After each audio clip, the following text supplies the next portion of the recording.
Shalom and good evening. This is TV7 Israel News broadcasting to you from Jerusalem. And in today's top stories, a Palestinian terrorist opened fire in a bustling Israeli market, injuring 6 people before getting overpowered and arrested by police.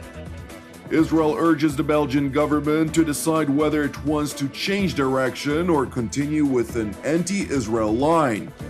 The U.S. military announces that it expects U.S.-backed forces on the ground to nearly isolate in the coming days the Islamic State stronghold of Raqqa in Syria, which is the declared capital of the extreme Muslim group. A Palestinian terrorist opened fire in a bustling Israeli market, injuring 6 people before getting arrested by police. Police spokesman Miki Rosenfeld told TV7 that a Palestinian from the West Bank opened fire with an automatic rifle in a marketplace in the city of Petah Tikva, shooting 2 people in the legs before his weapon was probably jammed, after which he charged at several Israelis with a screwdriver, injuring 4 others. Bystanders were able to overpower the assailant before police forces arrived at the scene and arrested the terrorist.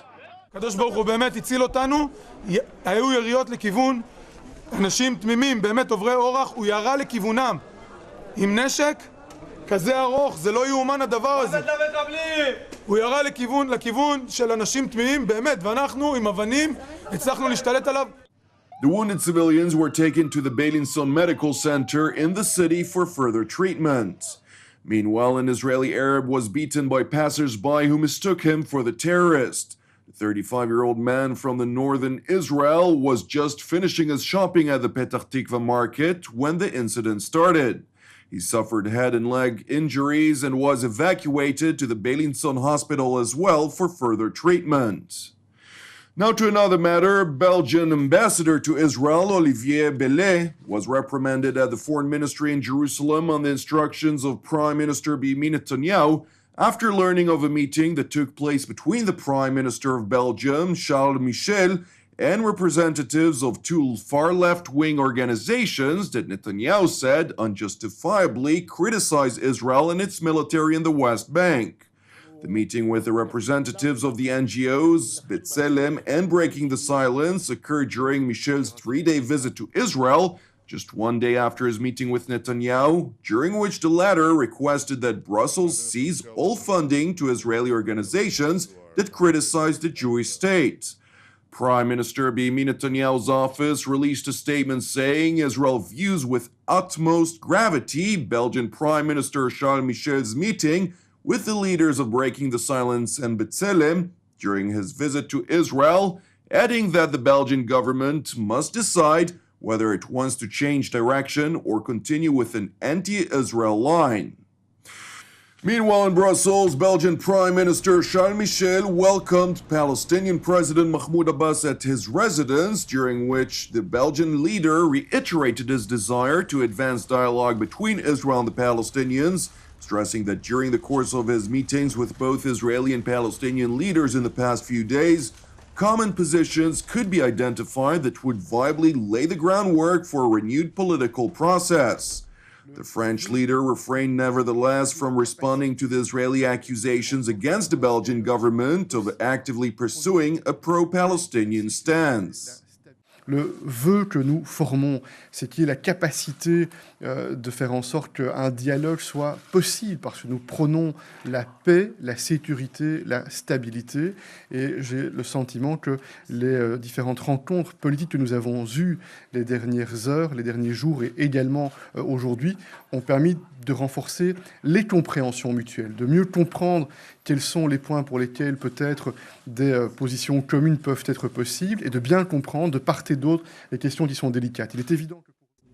The Palestinian leader on his part continued his campaign to denounce Israel's settlement activities, urging the international community to intervene against Israel's construction policy while citing UN Security Council Resolution 2334. ونؤكد على ما جاء في بيان المؤتمر إزاء أهمية الحفاظ على حل الدولتين ووقف الاستيطان وفق قرار مجلس الأمن 2334 وإنهاء الاحتلال الإسرائيلي الذي بدأ عام 67 وإنشاء مجموعة متابعة دولية للمساعدة في صنع السلام. UN Security Council Resolution 2334, which passed after former U.S. President Barack Obama decided to change Washington's stance and abstain from the vote, calls Israel's construction of housing units on lands the Palestinian leadership demands for their future state as illegal, including in East Jerusalem that is not recognized by the international community as part of the Jewish state.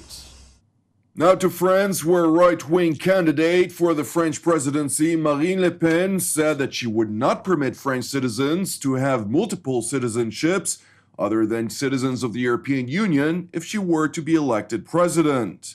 When asked on French television what Israelis with French citizenship would do, Le Pen replied that Israel was not a member of the European Union, and therefore there was no reason to allow French Jews to have Israeli citizenship.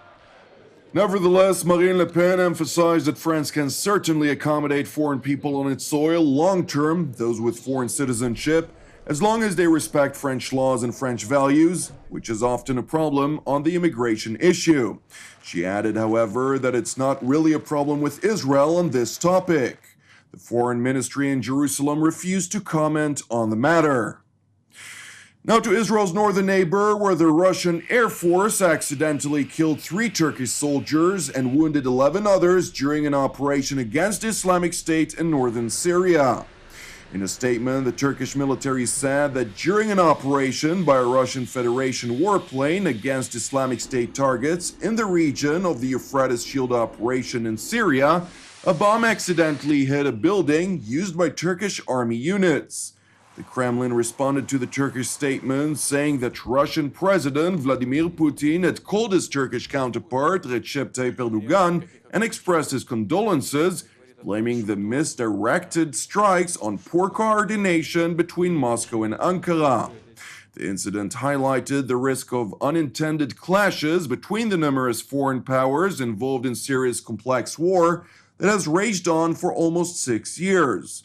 Besides Russia and Turkey, they include Lebanon's Hezbollah and other Iranian-backed militias and members of the US-led coalition fighting the Islamic State.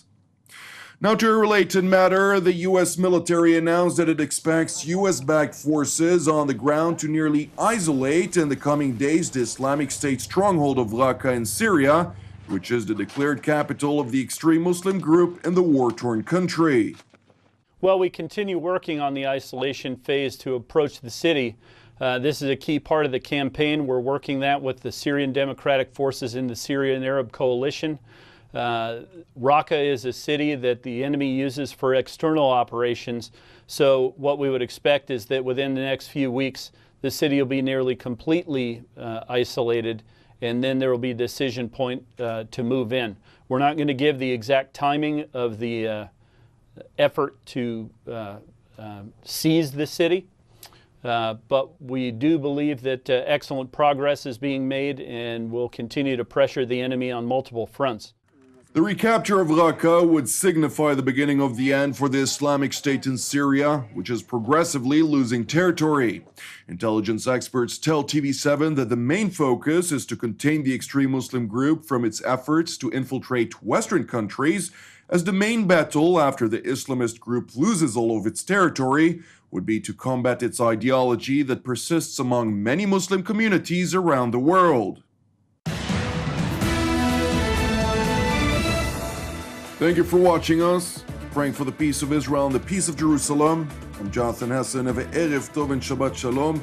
We will see you again on Monday at the same time.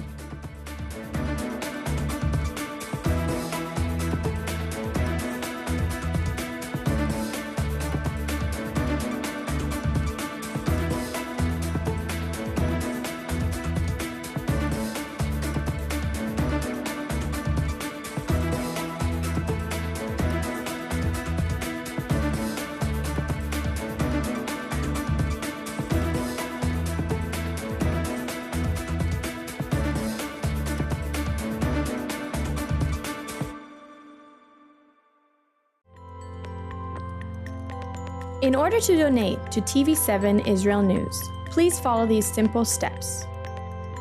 First, press the Donate logo, located at the bottom left side of TV7 Israel News Facebook page, or on the Donate tab at the head of the page.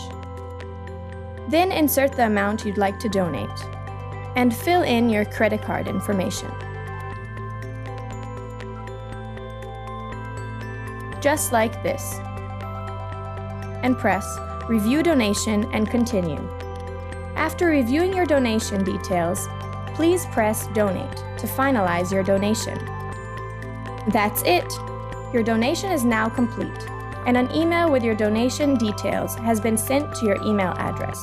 You can also print your donation receipt by pressing the link here. Thank you for supporting TV7 Israel News.